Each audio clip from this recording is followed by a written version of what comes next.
अफसोस की बात यह है कि हमारी जो पिटीशन है सुप्रीम कोर्ट में, इसकी कॉन्स्टिट्यूशनल वैलिडिटी जो 370 की एब्रिगेशन और 35A की एब्रिगेशन की, उसकी कॉन्स्टिट्यूशनल वैलिडिटी को चैलेंज करते हुए आज तक उसकी सुनवाई शुरू नहीं हुई।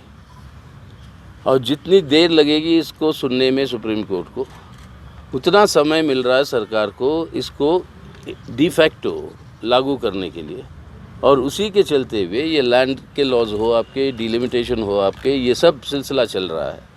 और ये हम समझते हैं कि जब तक वो बुनियादी सवाल तय नहीं होता कि कॉन्स्टिट्यूशनली वैलिड है या इनवैलिड है ये आर्टिकल 370 की एब्रिगेशन और 35A की, तब तक एटलीस्ट इन कामों के ऊपर अंकुश तो लगानी चाहिए। लेकिन ये सब करने का मतलब है एक फेट अकम्पली दे रहे हो और उसके बाद सुनवाई भी होगी, और अगर कहेंगे कि गलती भी है, गलत है वो, तब भी जितने काम अब हो चुके हैं उसको वापस करना मुश्किल हो जाएगी। तो इसलिए आग्रह है कि जल्द से जल्द इसको जो है सुनवाई करें कि यहाँ की आवाम के साथ अपने उनकी समस्याओं के ऊपर, उनकी प्रॉब्लम्स के ऊपर और उनकी जज्बात के ऊपर, और जो जायज़ है, हमारा मानना है ये जायज़ है कि ये इन शर्तों के आधार पर जम्मू कश्मीर जुड़ी इंडिया के साथ और उन शर्तों को आप लागू करिए। ये बुनियादी बात हमारी उसूल रही है। यही बात हमने कल कॉन्फ्रेंस में भी कहा। लेकिन जो पूरी मुल्क की हालत है उसके दरमियान इस प्रॉब्लम को जम्मू एंड कश्मीर की हमें जो देखना है, उसके चलते हुए आज जो सूरत हाल है पूरे मुल्क के अंदर, ये है कि जहाँ तक देश के आर्थिक सवाल है और लोगों की जो हालत है वो बहुत बड़ी तरीके से मतलब उसके अंदर डिजनरेशन हुआ। आज बेरोज़गारी शायद इतिहास में मतलब सबसे ज़्यादा है। आज जो इकोनॉमिक हमले जो हो रहे हैं लोगों के ऊपर, बेरोज़गारी, गरीबी, भूखमरी, दुनिया के कितने भी इंडेक्स देखिए आप, उसके अंदर देखते हैं कि हिंदुस्तान का मतलब सिचुएशन जो है बहुत ही तेज़ी के साथ डिक्लाइन होते जा रहा है। Global hunger index, global freedom index, press freedom index, जितने भी इंडिसेस ले लो आप, और यहाँ तक कि कह दिया गया आज we are an electoral autocracy. We are not a democracy but we are an electoral autocracy. अब वही हो रहा है। आज इलेक्शंस आप जीतिए, किस तरीके से जीतेंगे वो बात अलग है, लेकिन वो एक लेजिटिमेसी करके जिस तरीके से अपनी पूरी की पूरी कॉन्स्टिट्यूशन के जो फंडामेंटल पिलर्स है उस सब का डिस्ट्रक्शन हो रहा है। हर बार जब चुनाव इलेक्शंस होते हैं किसी भी प्रांत में, ये पेट्रोलियम दाम के ऊपर अंकुश लग जाता है। इलेक्शंस होते ही फिर वो बढ़ा देते हैं और बड़े पैमाने पर।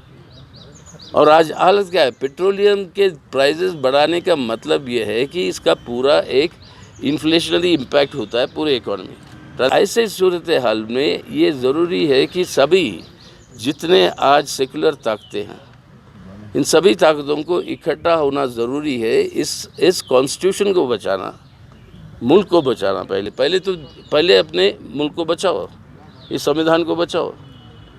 इन सवालों के ऊपर लोगों की भूख में सब सवाल जो उठाते हैं जज्बात की, जहाँ पर फूट डालना है अपने मुल्क के लोगों के बीच में, यही फूट डालते डालते यहाँ तक कि कश्मीरी फाइल्स के बारे में जो आज सूरत हाल मतलब पैदा हुई है, उसके चलते हुए पूरी एडिटर्स गिल्ड, आपके मीडिया के एडिटर्स गिल्ड के सबसे प्रमुख most important editors national daily के, वो जॉइंट स्टेटमेंट देके इसके ऊपर कंसर्न जताया कि इस तरीके से पोलराइजेशन जो आप कर रहे हो ये ख़तरनाक है। देश की आवाम के बीच में ये जो पोलराइजेशन जो करवा रहे हो, इससे जो है ना देश की एकता अखंडता, ना अपनी प्रोग्रेस जो है वो संभव है। अब कश्मीर फाइल्स का ही ले ले, अब बता दें, अब वो कहते हैं कि अगर चाहे तो आप फिल्म बना लो, प्रधानमंत्री ने खुद कहा आप दूसरा फिल्म बना लो। अरे बना था एक आपके गोधरा और गुजरात के पूरे राइट्स के ऊपर, याद होगा, परजानी आकर के, उसको दिखाने दिया आपने। फिल्म बना तो लेंगे लेकिन दिखाने दोगे आप, या वही दिखाते हो जो आप चाहते हो, आपकी एक तरफा प्रचार।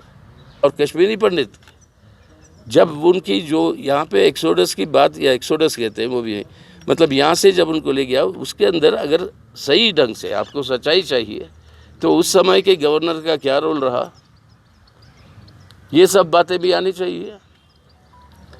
वो ये हमले तो हुए सिखों के ऊपर, सबसे ज़्यादा तो मुसलमानों के ऊपर मिलिटेंट के हमले, हिंदुओं के ऊपर, लेकिन वो सिख क्यों नहीं माइग्रेट किया, बाकी क्यों नहीं किया? इन सभी सवाल की जवाब भी तो चाहिए।